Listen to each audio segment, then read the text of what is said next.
Mga ka-hombre ko, mga ka-baby loves ko dyan. Tingnan nyo mga baby loves ko.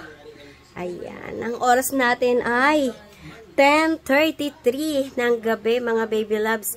Ayan, ang ginagawa ko pagkagaling ko sa tindahan, pagdating dito sa bahay mga baby loves, nagpapapawis ako ng 30 minutes or minsan umaabot ako ng 1 oras pagkasama yung planking na exercise.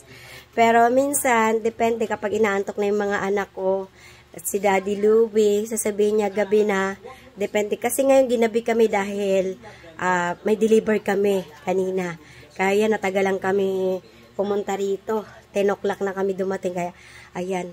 Alam niyo mga baby love, sa pag-uumpisa ng aking pag-exercise, parang hinahanap-hanap na rin ang katawan ko. Basta kailangan, pag nag-exercise kayo, ugaliin yung sunod-sunod yung pag-exercise, hahanapin na ng katawan nyo.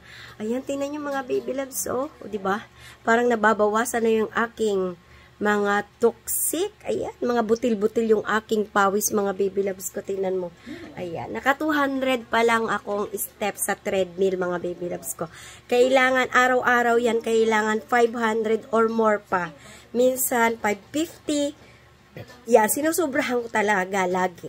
Yun lang. Thank you sa panonood and goodbye. Mamaya, pag sinipag pa ako, kasama na dito pati yung planking. Bye-bye!